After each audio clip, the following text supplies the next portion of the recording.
Hi everyone, and welcome back to another GT Sport time-lapse livery video.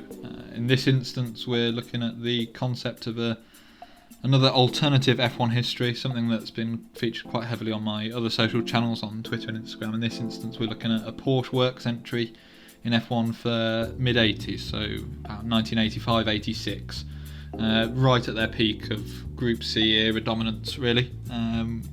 With the 956, the same year I've sort of pitched this in 86 is the same year that they were running the Rothmans livery back then, so I didn't really want to just do a copy and paste design and then just put that straight on it, because that's been done a few times before. I wanted to really put myself back into that sort of mindset of Porsche's identity and F1 livery identities of the 80s and see what I could create with a bespoke Porsche works team effort. So of course with a base of this solid German silver, very fitting of the era, and then just some black to really punch and contrast against that to make the logos something much more obvious to the camera. It's something Tyrrell actually worked out pretty early on, that white decals on a dark surface stand out much more on TV, on cameras, black and white photos, all media.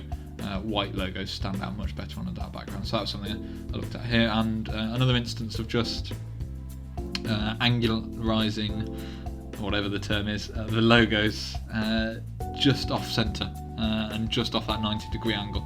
It's something optically in the human brain picks up angled logos much more.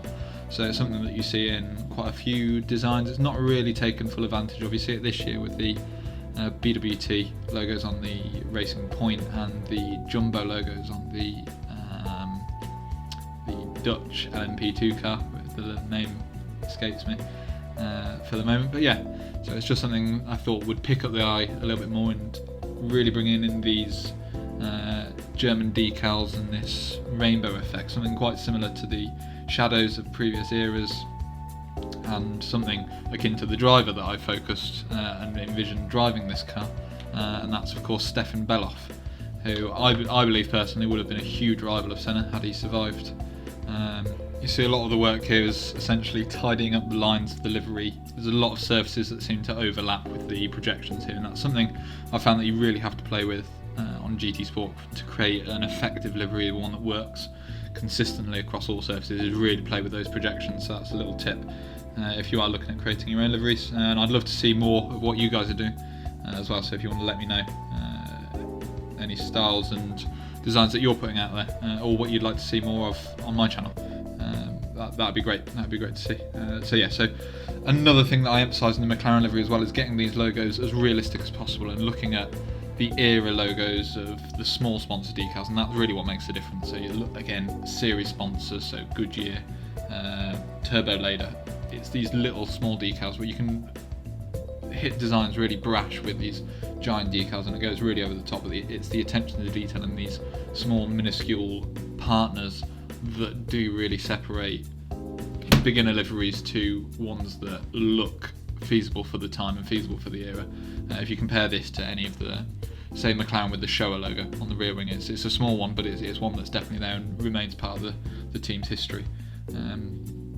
So it's just those elements that you really need to get right. And then quite late on, I sort of felt like the team was missing a leading decal, so I went with Hugo Boss for this area, and that sort of continues on into the race suit and the driver helmet design. So of course this is pitched at a Stefan Bellof ran car, so I looked at creating an 80s era race suit, which is quite hard with the modern race suits here, but it's these patch areas and the white covers that really make it. And this is where the Hugo Boss title sponsorship or major partner sponsorship really made a difference here and would have looked quite empty without. So just adding these decals and the big white patches of the era, and then the hardest part was probably the helmet itself.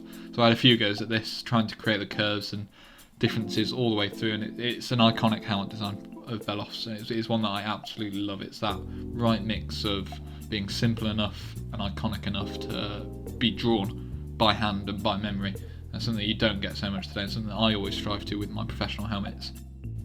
So it's just best looking at trying to recreate these elements and the iconic colours, and then match it of course with the car's decals and those elements that create the synergy between the suit, the helmet, the car. Everything has to be consistent the drivers seem to give up an awful lot of branding back in the day, and I know a lot of the complaints nowadays are that the helmets are sponsor dominated, but if you actually look at the 80s helmets, a lot of them, apart from perhaps Senna's, are dominated by these sponsor areas and these sponsor spaces, and much more crudely than they are integrated nowadays. So it's those components here, so black boxes for Bosch, and then of course his personal logo, so the Stefan Bellof signature, and then this lovely 80s graphic just on the rear and the front that he had from that time. And then it's placing the sponsors the best you can in the areas. It's something I do with the real world helmets as well, is try and build the decals and those graphic spaces of the helmet into those areas. So that's the end of the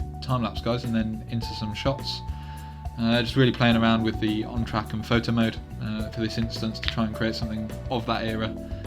And there we go. So I hope you liked that and the talk through, and please subscribe, like, and let me know in the comments any more stuff that you want to see.